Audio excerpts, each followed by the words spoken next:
Gospodine predsjedniče, gospodine ministre, uvažene kolegice i kolege. Klub nacionalnih manjina će odmah da kažem podržati ovaj prijedlog zakona o izmjenama i dopunama Zakona o odnosima Republike Hrvatske sa Hrvatima izvan Republike Hrvatske sa konačnim prijedlogom zakona. Ove izmjene su proizašle iz potrebe za usklađenjem nekih članaka zakona sa Zakonom o sustavu državne uprave kao i sa Zakonom o svojstvu i djelokrugu ministarstava i drugih središnjih tijela državne uprave. Dakle, suština Zakona o odnosima Republike Hrvatske sa Hrvatima izvan Republike Hrvatske ostaje ista i stoga želimo iznijeti svoje mišljenje o integralnom tekstu ovog zakona. Klub nacionalnih manjina prije svega izražava svoje veliko zadovoljstvo što živimo u zemlji koja ima ovakav zakon i moram reći pomalo i zavidimo Hrvatima izvan Republike Hrvatske na ovom zakonu jer većina naših matičnih zemalja iz kojih potječemo nema niti sličnu razinu brige o nama koji predstavljamo dijasporu tih zemalja. O pripadnicima romske nacionalne manjine koji nemaju niti matičnu zemlju jasno da ne možemo uopće niti govoriti u ovom kontekstu.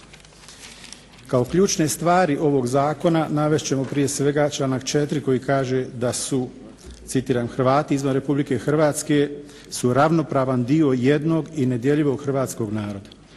Bili bismo sretni da to definiraju tako i naše matične zemlje. Članak 6. kaže da skrb za Hrvate izvan Republike Hrvatske sastavni je dio unutarnje i vanjske politike Republike Hrvatske. Članak 8. Republika Hrvatska omogućava uključivanje Hrvata Republike Hrvatske u društveni i politički život Republike Hrvatske, čemu svjedoče i naše kolege koje su izabrane u 11. izbornoj jedinici, dakle zajedno sa nama rade i u ovom parlamentu. Nadalje, zakon definira oblike suradnje i nositelje te suradnje, definira načine zaštite prava i interesa Hrvata izvan Republike Hrvatske, jednom riječju vodi kompletnu brigu o Hrvatima izvan Republike Hrvatske. Pored toga što podržavamo i kako rekoh pomalo i zavidimo na ovakvom zakonu, mi se nadamo i želimo da se ovaj zakon u potpunosti provodi. No klub nacionalnih manjina smatra da ovaj zakon nije dovoljan. Pored ovog zakona veliki obol kvalitetnijem i sigurnijem životu Hrvata izvan Republike Hrvatske, a prije svega u zemljama regije, daćemo izgradnjom hrvatskog društva kao društva ravnopravnih građana neovisno o nacionalnoj i inoj pripadnosti. Normativno stvari su savršene, ali u svakodnevnom životu problema je jako puno. Moramo biti svjesni da sve negativnosti u našem društvu kao po zakonu spojenih posuda se prenose i reflektiraju na život Hrvata izvan Republike Hrvatske i o tome se mora voditi računa. Svako prešućivanje i nereagiranje na vrijeme na ružne stvari koje se događaju pripadnicima nacionalnih manjina u Republici Hrvatskoj signal su izvan granica naše zemlje da se iste ili još ružnije stvari mogu događati i Hrvatima koji tamo žive, a prije svega tu mislim dakle na zemlje u okruženju i na još uvijek prisutne reflekse rata i raspada bivše Jugoslavije. Hrvatska je zemlja od koje se u regiji očekuje da bude uljuđena i da služi za primjer, pogotovo danas kada su i građani ove zemlje dakle podržali naš ulazak u Europsku uniju na referendumu koji je prije nekoliko dana završio. Stoga ćemo morati uložiti napore, dodatne napore da se slučajevi poput pokušaja zataškavanja kada policajci na primjer napadnu Roma u Karlovcu, pokušaji i izjave o nepoželjnim gostima u turističkoj sezoni koji dolaze iz Bosne i Hercegovine, a turizam u ovoj zemlji čini više od 20% bruto nacionalnog dohotka. Slučaj kakav se dogodio u Rijeci, dakle tih ružnih stvari koje se u ovoj zemlji događaju jako puno, ali ja ću pokušati nekoliko apostrofirati naprosto da se probamo probuditi i razmišljati o njima.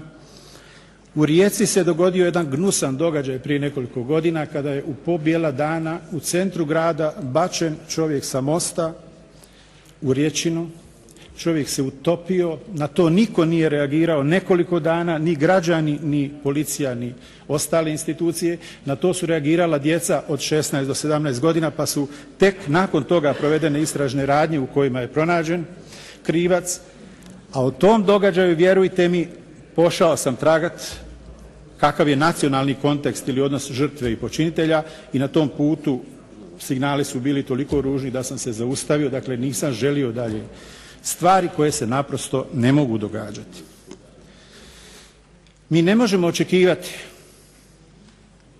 da će Hrvati u Srbiji i naši navijači na utakmicama normalno i bez ikakvog rizika vijoriti hrvatske zastave, a da ovdje godinama toleriramo i ne reagiramo na adekvatan način na skandiranja koja se putem televizije prenose i u zemlje regije, a koja glase "Ubi, ubi Srbina". Dakle, to je naprosto nešto na što moramo reagirati ili na što smo morali već odavno reagirati na kvalitetan način, ili prekidom manifestacija ili prekidom prijenosa ili nekakvim javnim istupima velikog broja građana, jer to se naprosto ne smije dozvoljavati i mi moramo znati da takvi događaji se reflektiraju na život Hrvata u regiji, toga moramo biti svjesni. Moramo se zapitati da li smo kao društvo tolerirajući i nereagiranjem na adekvatan način doprinijeli i 1% onome što se danas događa u Novom Sadu ili prije par dana ili onome što će se moguće danas događati u Beogradu. Ako jesmo, to zbilja moramo se reći. Dakle, ako ne svojim nereagiranjem ili zatvaranjem očiju pred problemima doprinosimo 1% lošijem stanju naših, odnosno Hrvata u dijaspori, to moramo spriječiti jer to možemo i to jeste u našoj moći. Dakle, gradeći jednu europsku Hrvatsku obezbijedit ćemo i puno sigurniji život svih građana u Republici Hrvatskoj, pa i nas pripadnika nacionalnih manjina, ali i obezbijediti bolju budućnost i sigurnost Hrvatima koji žive izvan Republike Hrvatske. Naš odnos prema pripadnicima nacionalnih manjina direktno donosi pozitivne ili negativne efekte u živote Hrvata koji žive izvan ove zemlje, a pogotovo u regiji, i to naprosto valja respektirati. Mi smo na jednom skupu u Puli prije, mislim za lokalne izbore, u hotelu Histrija, i tad je bio aktualan jedan ispad sa tim "Ubi, ubi". Naš je prijedlog bio, koji je tamo prihvaćen jednim aplauzom, to predlažem i vama ovdje da prihvatite, da se ovom "Ubi, ubi" doda jedno "lj" i da poruke iz ove zemlje idu sa "ljubi, ljubi" i Srbina i Hrvata i Bošnjaka, dakle naprosto "ljubi, ljubi čovjeka", jer svi smo prije svega ljudi od krvi i mesa. Hvala. Hvala lijepa.